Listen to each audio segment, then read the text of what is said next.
Itu sebenarnya kalau dalam bahasa Jawa, asalnya itu tidak ada nama Ishak itu. Tapi itu sengaja ditambah karena ada tujuan. Jadi munculnya nama Ishak itu ada problem sebenarnya. Quran jelas bahwa itu berkaitan dengan anak yang pertama. Ismail sebagai putra Ibrahim alaihissalam tidak pernah dikorbankan. Justru yang dikorbankan adalah putra Ibrahim alaihissalam yang lain, yaitu Ishak. Saya membacanya di dalam kitab Kejadian pasal 22 ayat 2 bahwa selisih usia antara Ismail dan Ishak alaihissalam adalah 14 tahun. Artinya lebih Ismail lebih tua daripada Nabi Ishak. Bahwa yang disebut anak tunggal itu adalah anak yang baru seorang, anak yang masih satu. Ada perdebatan orang muslim tentang yang dikorbankan Ishak atau Ismail. Terus Anda diajak berdebat, loh kok ya mau, itu bukan masalah kita kok. Sama dengan Anda diajak berdebat tentang istrinya orang lain yang tidak ada kaitannya dengan keluarga kita. Ngapain kita mau? Nah, ini yang dibutuhkan ilmu tersendiri agar kita tidak ditarik dalam konflik agama. Satu, tetapi Anda juga tidak kehilangan jati diri. Identitas kita ini loh tidak hilang. Kenapa? Dalam Islam, ini pun juga jangan disalahpahami saya ngurusi agama lain. Saya sekedar cerita, kalau nggak percaya dicek sendiri sana. Yaitu, dalam Islam, Al-Quran tidak mencatat siapa anak yang nyaris dikorbankan oleh Ibrahim. Itu tidak ada itu. Dalam surat Asy-Syaffat itu Quran menyebutkan cuman fabasyarnahu bigulamin halim, dan telah diberikan kabar gembira kepadanya dengan anak yang sabar, anak yang soleh, anak yang penyantun. Hanya itu teksnya. Kemudian kitab tafsir ada yang mengatakan Ishak, ada yang mengatakan Ismail. Yang mengatakan Ishak itu misalnya tafsir Muqatil bin Sulaiman yang ditulis kira-kira tahun 776. Wa huwa Ishak bin Saroh. Dia adalah Ishak anaknya Sarah. Abad ke-10 muncul tafsir lagi Quran yang disebut Jami'ul Bayan fit Tafsiril Quran yang dikarang oleh At-Tabari. Dalam tafsir At-Tabari ada hadis yang mengatakan Ishak yang nyaris dikorbankan, ada hadis yang mengatakan Ismail yang nyaris dikorbankan. Itu agama Islam.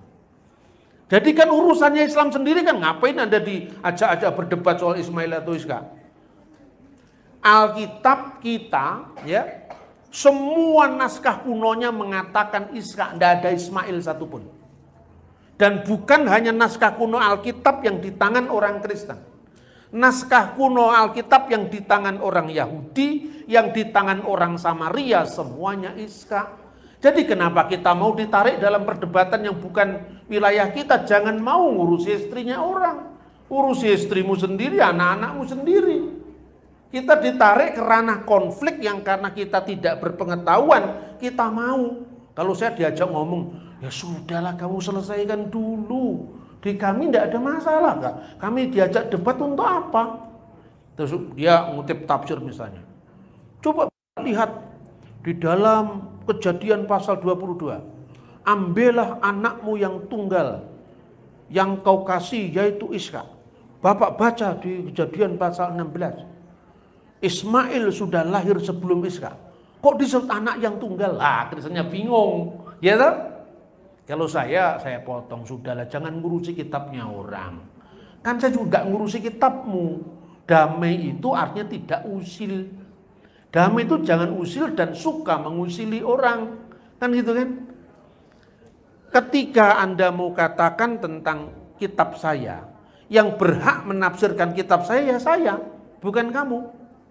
Ketika saya ngomong tidak ada tulisan bahwa yang dikorbankan itu Ishak, bahwa kemudian orang Islam mengatakan, oh tapi ini secara eksplisit, itu kan bukan urusan saya, bung saya tidak dalam posisi menerima kitabmu kok.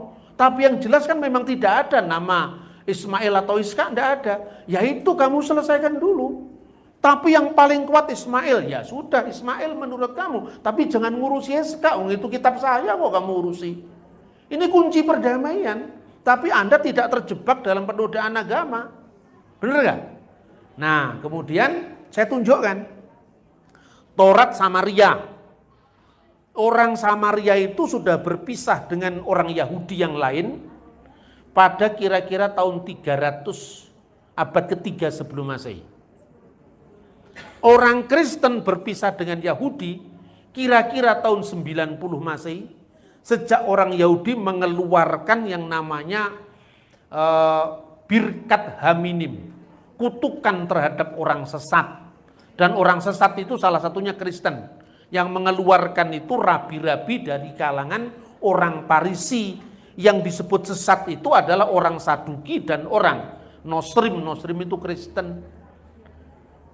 Tetapi Tauratnya Yahudi, Tauratnya Samaria, Taurat yang dipakai orang Kristen sama persis.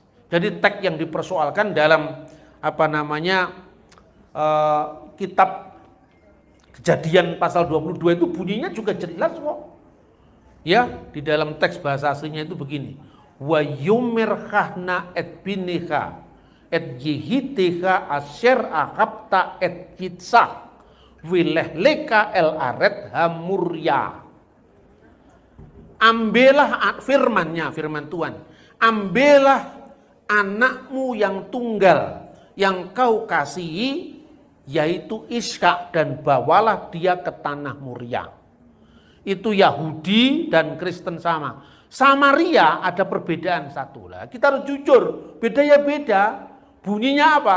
Kalau di teks Samaria, wilehleka, dan bawalah dia el eret hamuri, ke tanah More. Bedanya huruf alef dan huruf waf. Tanah More itu adalah bukit Gerisim. Itulah yang menjadi kiblatnya orang Samaria ketika berpisah dengan Yahudi. Tapi soal Ishak semuanya sama.